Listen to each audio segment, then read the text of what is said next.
Lesson 187. I bless the world because I bless myself.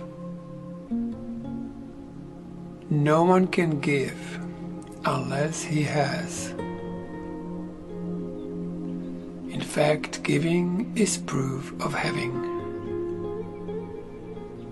We have made this point before. What seemed to make it hard to credit is not this. No one can doubt that you must first possess what you would give. It is the second phase in which the world and true perception differ. Having had and given, then the world asserts that you have lost what you possessed. The truth remains that giving will increase what you possess. How is this possible? For it is sure that if you give a finite thing away, your body's eyes will not perceive it's yours. Yet we have learned that things but represent the thoughts that make them, and you do not lack for proof that when you give ideas away, you strengthen them in your own mind. Perhaps the form in which the thoughts seem to appear is changed in giving. Yet it must return to him who gives, nor can the form it takes be less acceptable. It must be more. Ideas must first belong to you before you give them. If you are to save the world, you first accept salvation for yourself, but you will not believe that this is done until you see the miracle it brings to everyone you look upon. Herein is the idea of giving clarified and given meaning.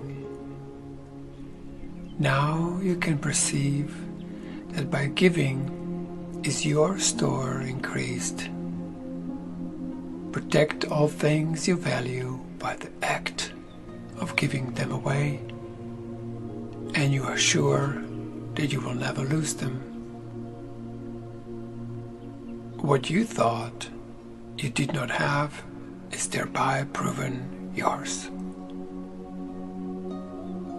Yet value not its form, for this will change and grow unrecognizable in time, however much you try to keep it safe. No form endures. It is the thought behind the form of things that lives unchangeable. Give gladly. You can only gain thereby. The thought remains and grows in strength as it is reinforced by giving. Thoughts extend as they are shared,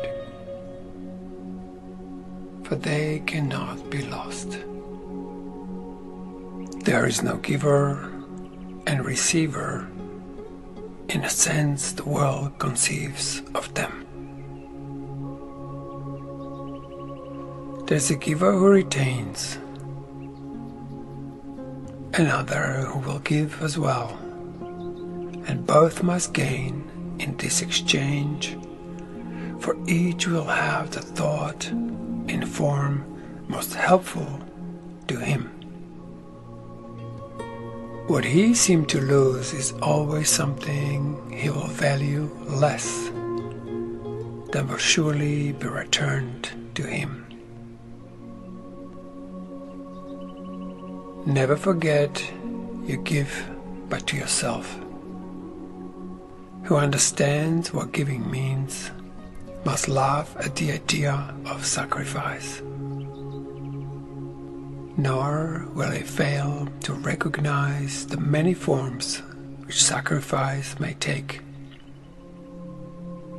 He laughs as well at pain and loss, at sickness and at grief, at poverty, starvation, and at death.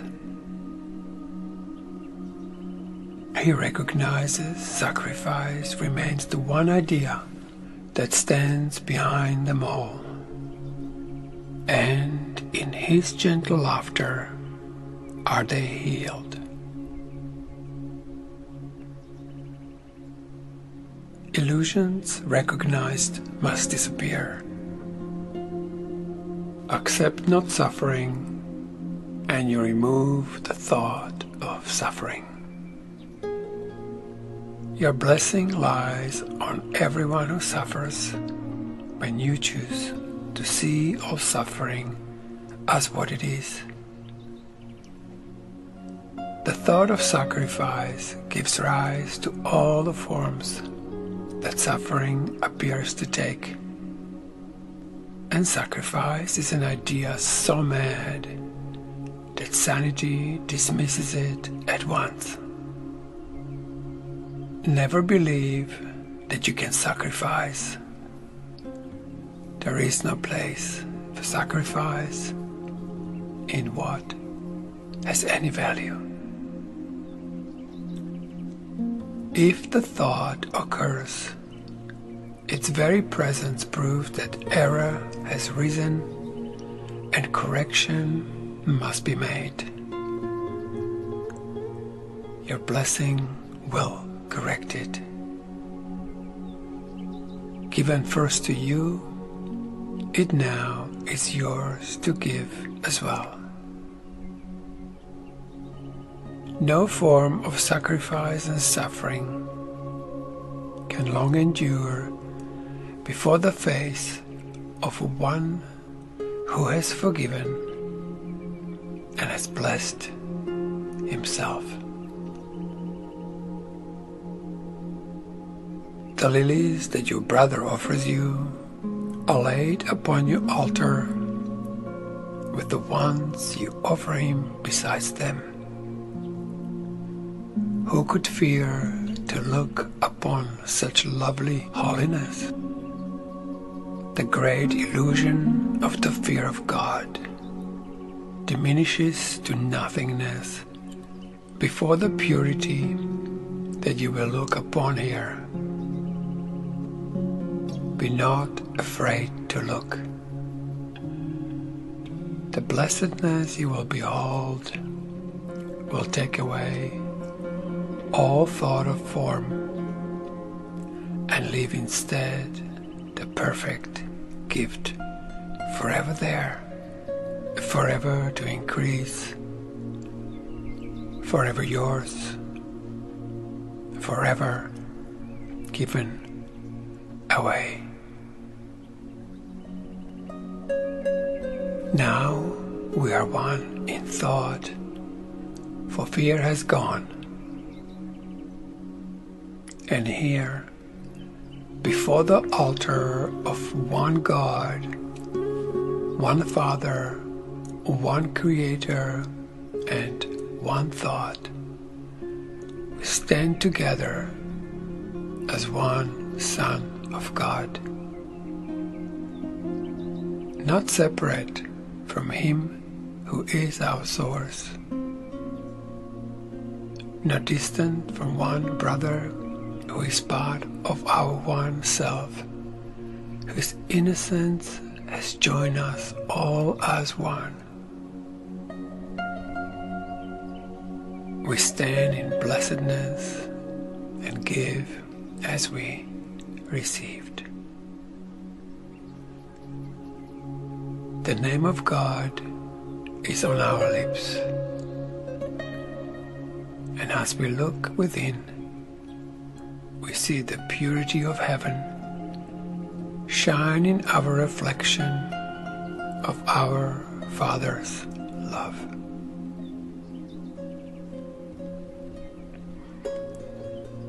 Now we are blessed,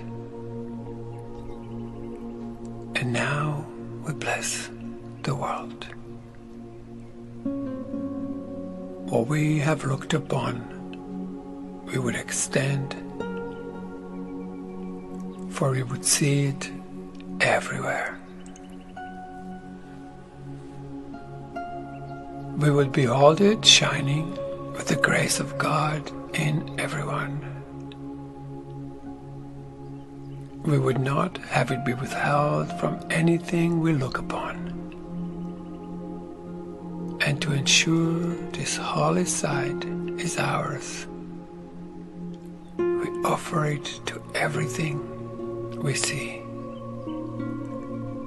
For where we see it, it will be returned to us in the form of lilies we can lay upon our altar, making it home for innocence itself, who dwells in us and offers us His holiness as ours.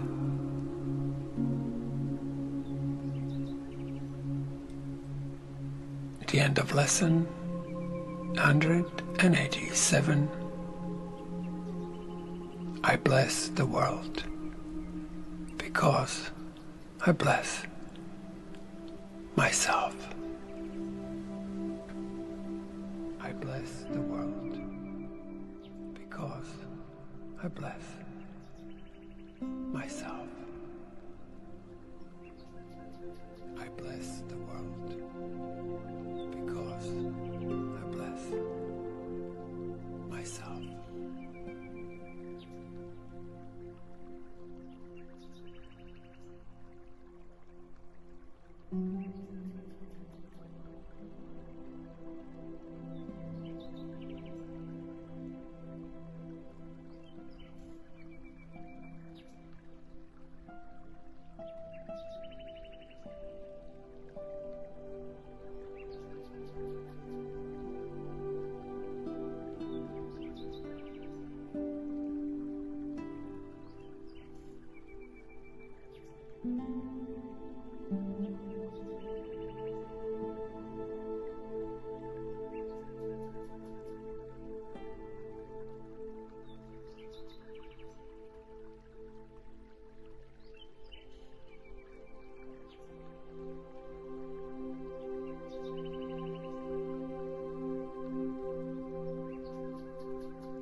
I bless the world because I bless myself.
bless the world because I bless myself.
I bless the world because I bless myself.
I bless the world because I bless myself.